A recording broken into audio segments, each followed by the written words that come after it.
पितामह भीष्म कि हमने के पुरानिया हम आज उनकर जल दियाला दशरथ जी के हमने के जल ना दे ले तिलांजलि दियाला पितामह भीष्म के दिया अपन पुरानिया के दिया प्रेत के दिया बाकी वो कहानी के सुनती रहा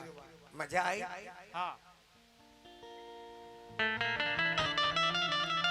बीतल लड़ाई भिड़ाई के 9 दिन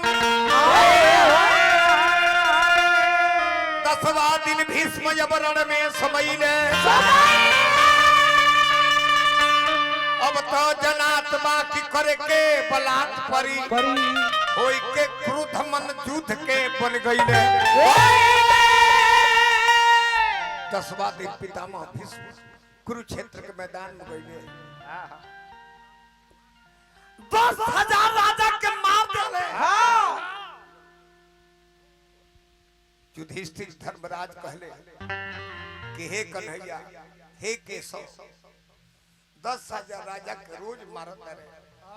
और जब गोड़ लगत रहे जाए तो कहते रहे कि विजयी भव चले बड़ा कहीं जा कि तू अपन वरदान वापिस कर लो नहीं के काम हमने के विजय हो गला जाता लो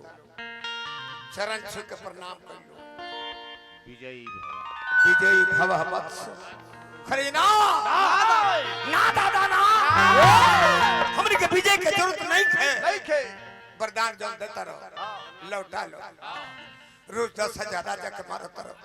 कहत रहे विजयी भव कहले के धर्मराज हम हमरा से विजय को कर बोलो कब जब हमारा धनुष बाण हाथ में रही तब तक ना मऊ मेहरारू के हम प्रतिज्ञा कर रहे कि या तो एगो मऊ न तो मेहरारू हमारा सामने आई तो धनुष बाण फेंक दे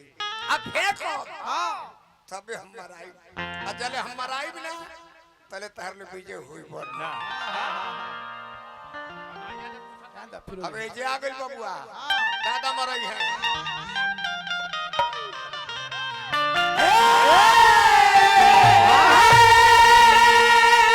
अरे दादा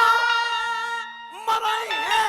कैसे दादा मरई है कैसे दादा मरई है हे कन्हैया सुने ये कन्हैया कैसे दादा मरई है सुने कन्हैया कैसे दादा मरई है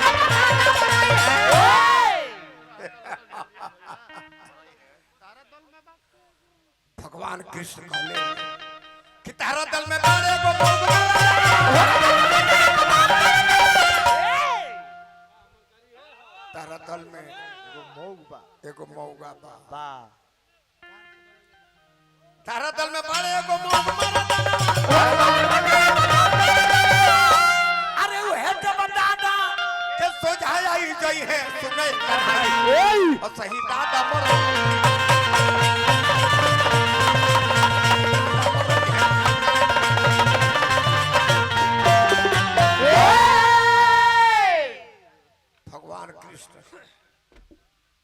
कल के आज रथ के सारथी शिखंडी बने हैं शिखंडी न मौगा रहले न मर्दर न मेहरारू रहले खोजवा रहले स्वर्गीय छठू बाबा के पुत्र पौत्र नाती बेटा दामाद हजारों हजार रुपए पुरस्कार दिया स्वर्गीय बाबा के आत्मा स्वर्ग में वास करो नारायण जी की कृपा बना रहो सारथी आज शिखंडी बने हैं शिखंडी के आगे ओके हाय देख लीला वाह यही प्रोग्राम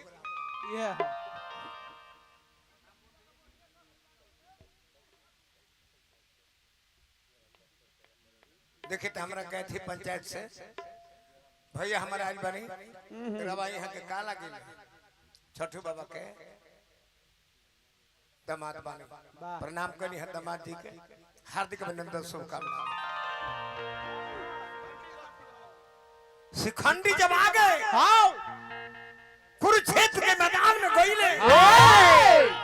पितामह जब देखल ई भेद केवल नारायण जानत रहे। हाँ ई भेद दूसर ना जानत रहे। एकर मतलब बा जे नारायण के इच्छा हो गई बा कि अब दादा पृथ्वी से जास यस ये धनुष बाण फेंक दिले। और जब धनुष बाण फेंकले तो दुर्योधन गरमाई फरमाई अरे दादा बाण चलाओ बाण चलाओ काहे के बाण चलाई काहे के करा को चलाई हे मौग पर मेहरारू पर नहीं दुर्योधन लागल गरमाए कि दादा तू पागल हो गई बड़ा पागल हो गई भाई महंत यादव के भाई महेंद्र सिंह यादव मड़िया ग्राम से पुरस्कार देने भाई के हार्दिक अभिनंदन जय हिम्मत महेंद्र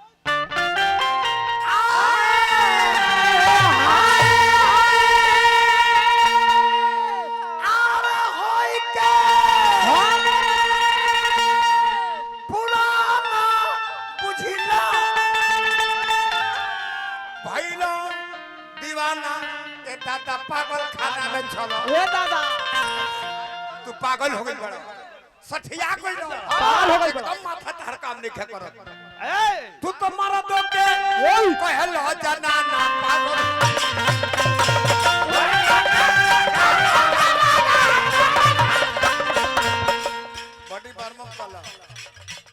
बॉडी बर्मम कलो वो जे रह रे खड़े खड़ी मरद आई मरद कहलो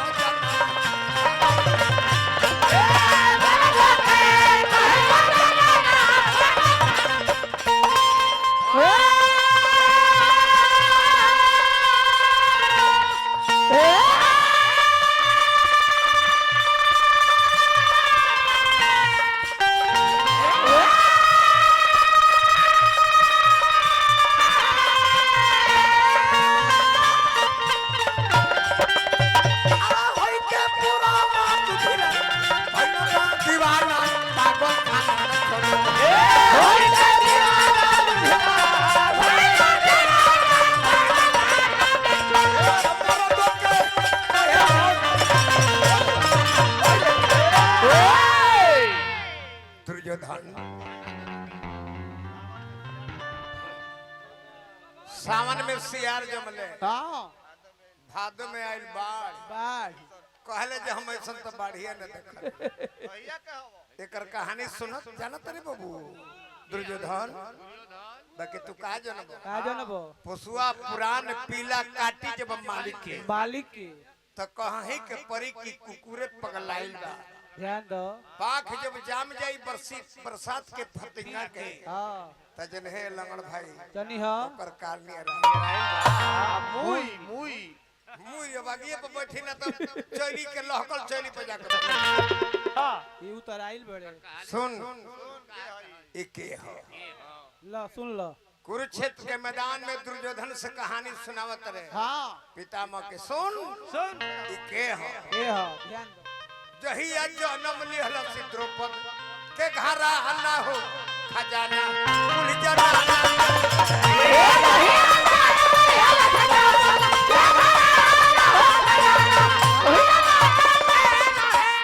अंगुरी नचा के काम करो बाबा अंगुरी माई बाबू मेल जोल से असली बात छिपावले असली बात छिपावले हो दादा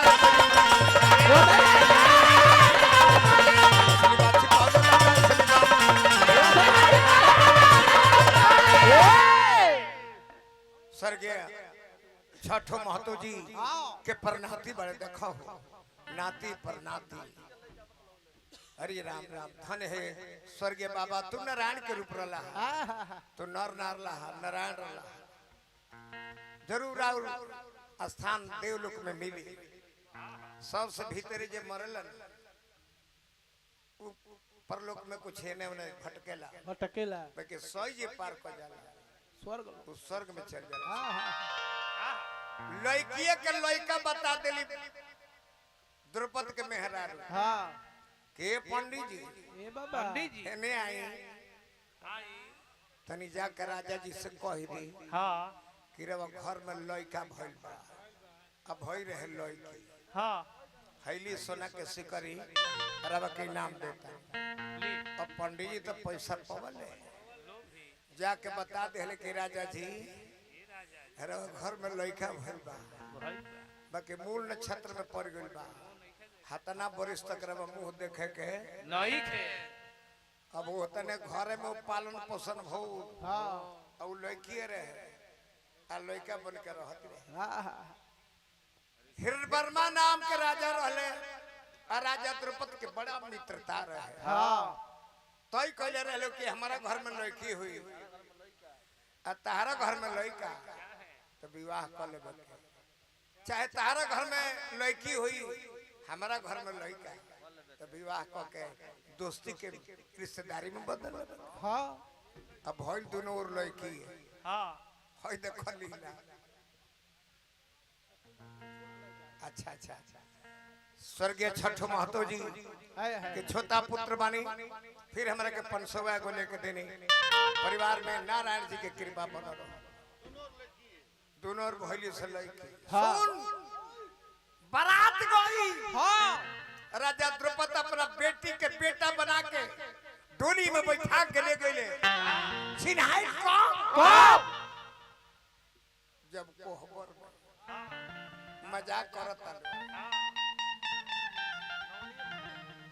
मजाक करता लो नौनिया ठकुरनिया पहले तो छीन गई रहे कैसे कैसे ना कपड़ा बदलवावल जाला हाँ मारो में अब मारो में जब कपड़ा बदलवावे लागो तो तनी मैंने कहल जे तार पेन नहीं खावत मरलस नु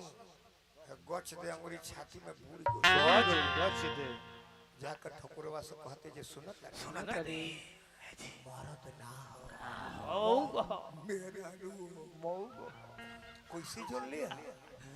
मर्द के छाती कड़ा होला तो करे के कपड़वा बदलत खा छाती पे हाथ हो गइल है तो 1.5 इंच हमरा अंगुरिया ओकरा में धस का हो चुप चुप चुप चुप चुप केहू ले कहिए मत त राजाबा खादे भूसे भरवा दी तले तले ममिला गल कहवा कहवा कोहबर में सखीलो आ दुल्हनिया तने मजाक करी त फिल्म दादा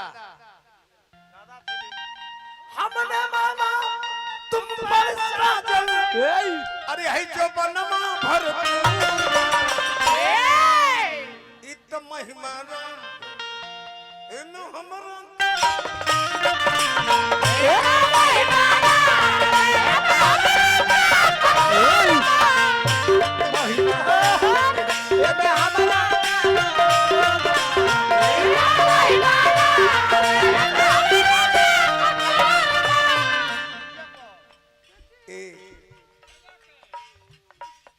कहतिया जी हमारा वीरेंद्र व्यास जी कमरिया बहुत रुपया पुरस्कार देनी हार्दिक अभिनंदन शुभकामना ए बाबूजी जाते लड़की कहते के ए बाबूजी मरद ना हो मऊग के हाँ मऊग हाँ बाबूजी कैसे जल्लू उहे कहतिया सजिया पन्ना पन्ना पन्ना रतिया में सन्ना खुद लो पर नहीं ले डोले ई मौगा मर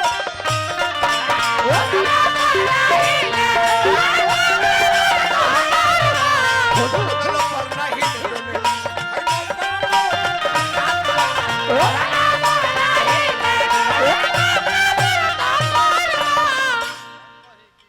हम कही कि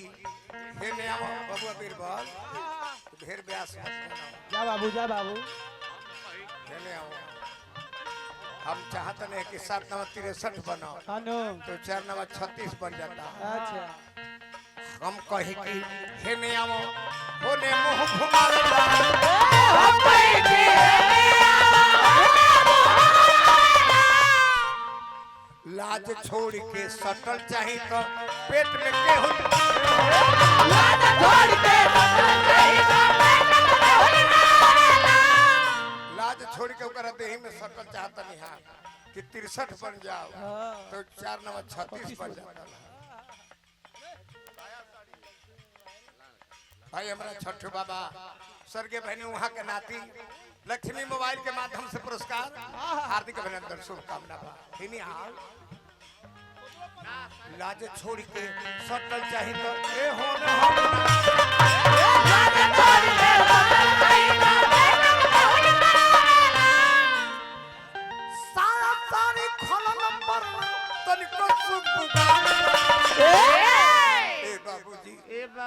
मरद ना हो मौगा के हो मौगा ओए बाबूजी सैनिकों जितने बराती आए हैं सबको मारो मारो दूल्हे को बंदी बना लो हतना राजा द्रुपद के मजाल हमारा बेटी से अपन बेटी के ब्याह करा इनकर हतना मजाल पहले इज्जत के जनाजा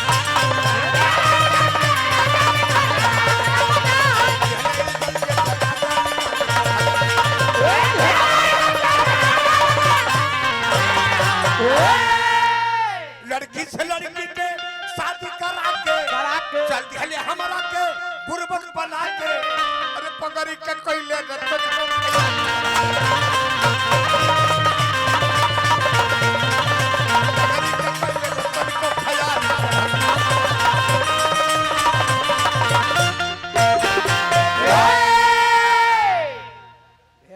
बारात जब पिटाए लगो चोट देली तो दुल्हनिए जन दुल्हा बन के गोई रहे चलल भाग तुलु अब भाग के तुलबुल तुलबुल जंगल में हां जवना जंगल में अस्तूर करण नाम के एगो यक्ष रहता है हां उनका कुटिये में ढुकी गई लगल गोड़ हाथ दबावे ढेर नहीं दबावलस हां अस्तूर करण जब आंख खोले कल की बाचा बच्चा वरदान मांगो मांगो कल के बाबा हम लड़की है हमार बाबूजी लड़का बना के झूठो के लड़किए से ब्याह करा दिल बड़े थोड़े दिन खातिर हमरा के लड़का बना दी कल जे बच्चे हम लड़का बना दी बाकी स्वयं हम लड़की बन जाए हां अपन रुपवा दे बाकी थोड़े दिन में लौट गई है लौटा दी लड़का बना के अस्तूर करण उनका के भेजले हां जब ससुरारी में जाके चानी काटे लगो हां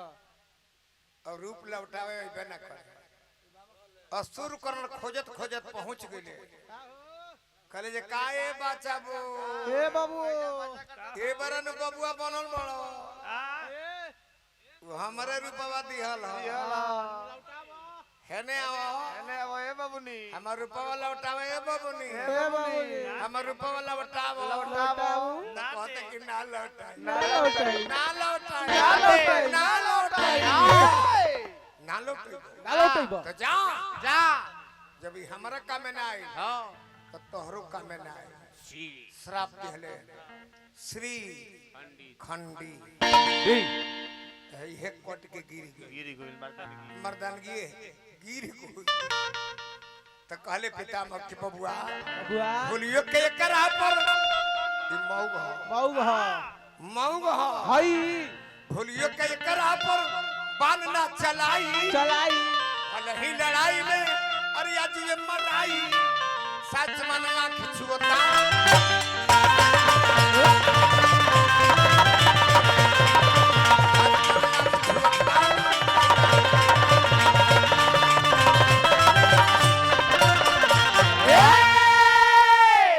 बाण सैया पर मार के हां अर्जुन सुता देहले उनकर वरदान है सूर्य जब उत्तरायण हुए हैं तबे उनकर इच्छा मृत्यु हुई बाण सैया पर सुत गिर पड़े कथा गोल बन में तो सोचा अपना भइलो